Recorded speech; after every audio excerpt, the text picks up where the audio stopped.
نحمده ونصلي على رسوله الكريم أما بعد فأعوذ بالله من الشيطان الرجيم بسم الله الرحمن الرحيم ولا تحسبن الله غافلا عما يعمل الظالمون إنما يؤخرهم ليوم تشخص فيه الأبصار مهطعين مقنعي رؤوسهم لا يرتد إليهم طرفهم وأفئدتهم هواء كنتم خير أمة أخرجت للناس تأمرون بالمعروف وتنهون عن المنكر وتؤمنون بالله ولو شاء ربك لجعل الناس أمة واحدة ولا يزالون مختلفين إلا من رحم ربك ولذلك خلقهم وتمت كلمة ربك لأملأن جهنم من الجنة والناس أجمعين صدق الله مولانا العظيم وصدق رسوله النبي الكريم میرے نہایتی واجب الاحترام ذی وقار ذی شان تمام معزز علماء و معزز سامعین و برادران اسلام، اللہ رب العزت مجھ فقیر کو حق بات کہنے اور آپ لوگوں کو حق بات سمجھنے کی توفیق عطا فرمائے۔ بیانات تو ہم لوگ سنتے رہتے ہیں، لیکن ان بیانات کو سن کر ان پر عمل کرنا ہماری زندگی کے اندر عمل جو ہے وہ ختم ہو چکا ہے۔ علم بہت ہے، جانتے بہت کچھ ہیں، لیکن ان پر عمل نہیں کرتے۔ تو بھائی رب نواز صاحب کی کل خوانی بھی ہے، اللہ رب العزت ان کو جنت الفردوس میں اعلیٰ مقام عطا فرمائے۔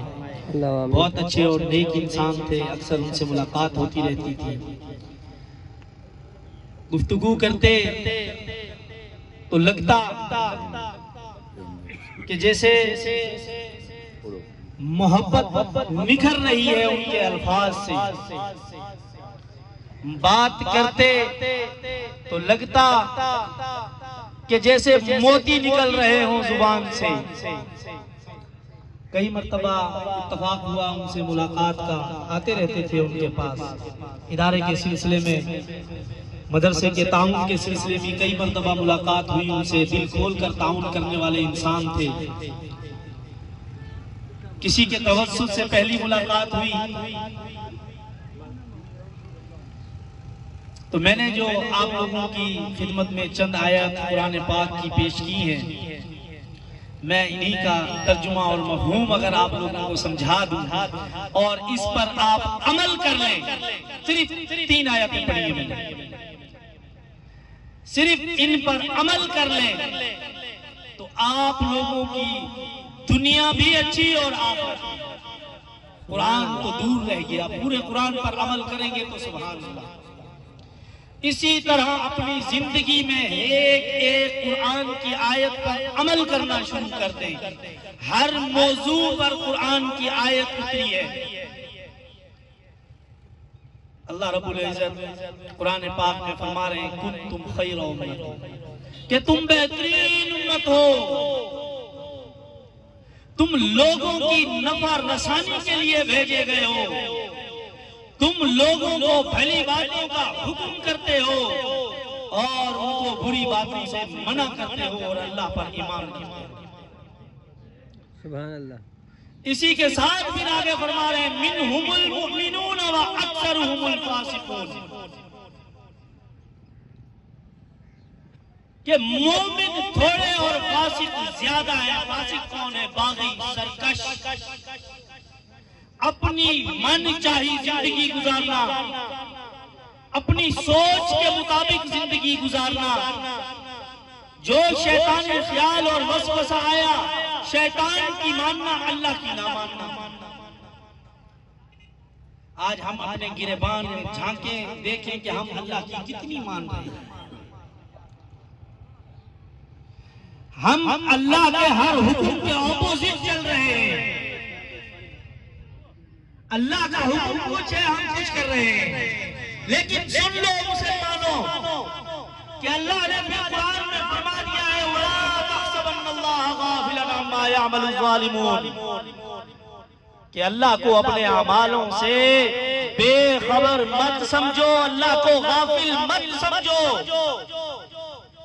انما یؤخرہم لیوم تشخص فیہ الابصار، کہ آخرت کے دن جب تم ٹک ٹکی باندھے، سر اوپر کو اٹھائے، ہکے بکے ہو کر کے ہائے یہ کیا ہو گیا، دوبارہ زندگی مل گئی، جاگ گئے ہم، تو مر گئے تھے. موت اللہ نے دے دی ہمیں، موت کے بعد دوبارہ زندگی. آنکھیں پھٹی کی پھٹی رہ جائیں گی، کھلی ہوئی آنکھیں، اور جو ہے نا آسمان کی طرف، اوپر کی طرف ٹک ٹکی باندھے، یعنی سب کے سب ایک کی طرف آٹومیٹکلی چل رہے ہوں گے. جیسے آپ لوگوں نے سنا آٹومیٹک سسٹم ہوتا ہے، اسی طرح قیامت کے دن آخرت میں ایک آٹومیٹک سسٹم اللہ نظام قائم کر دے گا. سارے کے سارے ایک کی طرف جا رہے ہوں گے. اور اللہ کو اپنے اعمالوں سے غافل مت سمجھو. اس دنیا میں جس مقصد کے لیے آئے ہو اس مقصد کو راضی کرو، اس مقصد کو پورا کرو. حضرت نوح علیہ السلام نے اپنی قوم کو 900 سال تبلیغ کی، لیکن قوم کے لوگوں نے ان کی بات نہیں مانی. کیا کہا؟ ارے تم تو ایک عام سے آدمی ہو، غریب ہو، اللہ نے اگر فرشتہ بھیجنا تھا تو ہمارے پاس کیوں نہیں بھیجا؟ ہم وڈیرے ہیں، ہم سردار ہیں، ہماری قوم کے لوگ بات مانتے ہیں، اگر ہم ان کو کوئی بات کہیں تو وہ ہماری بات پر عمل بھی کریں گے. تمہاری کا بات کون مانے گا؟ تم کون ہو؟ تم تو ایک غریب انسان ہو، تم کہتے ہو تمہارے پاس فرشتہ آتا ہے، اللہ کا پیغام آتا ہے. اور دیکھو قوم نوح کے لوگوں نے، ان کے جو بزرگ تھے جب وہ فوت ہو گئے تو انہوں نے ان کے بت بنائے. پہلے بت بنائے تعظیم کے لیے، اچھے انسان تھے، انہوں نے اچھے کام کیے، انہوں نے ان کی تعظیم کے لیے، ان کی یاد کے لیے بت بنائے. بت بنانے کے بعد پھر کچھ وقت کے بعد انہوں نے ان کی تعظیم میں انہیں پھر پوجنا شروع کر دیا، انہیں خدا مان لیا اور اللہ کی نافرمانی پر اتر آئے. تو مسلمانوں، اس وقت کے جو ہمارے حالات ہیں، اللہ نے جو ہمیں یہ زندگی دی ہے، اللہ نے جو یہ قرآن نازل کیا ہے، اللہ نے قرآن کے اندر ساری شریعت، اسلام، قانون، ہر چیز کو نازل کر دیا ہے کہ اس کے مطابق زندگی گزارو. لیکن ہم نے دنیاوی زندگی کو ترجیح دے دی، جس میں ہمارے ساتھ انگریز بھی شامل ہو گئے. انگریز کا قانون چل رہا ہے، ہمیں یہی نہیں پتا کہ دین ہے کیا، دین کا مطلب کیا ہے، دین کس چیز کو کہتے ہیں. بہت کم لوگوں کو معلوم ہوگا، شاید معلوم ہو بھی صحیح تو علم رکھنے والے چند ایک لوگوں کو معلوم ہوگا کہ دین ہے کیا. دین ہے، سن لو، اللہ کا قانون، اللہ کی شریعت، یہ دین ہے. لیکن آپ کے ملک میں کون سا دین چل رہا ہے؟ انگریز کا دین چل رہا ہے، جس میں آپ لوگ کامیابی سے انگریز کا قانون چل رہا ہے، لوگوں کا بنایا ہوا قانون ہے، رشوت عام ہے، موت کا خوف نہیں. چھوٹا سا کام جاؤ، رشوت کے بغیر بات نہیں، رشوت دو گے تو کام ہوگا. عدالتوں میں رشوت کے بغیر کام نہیں.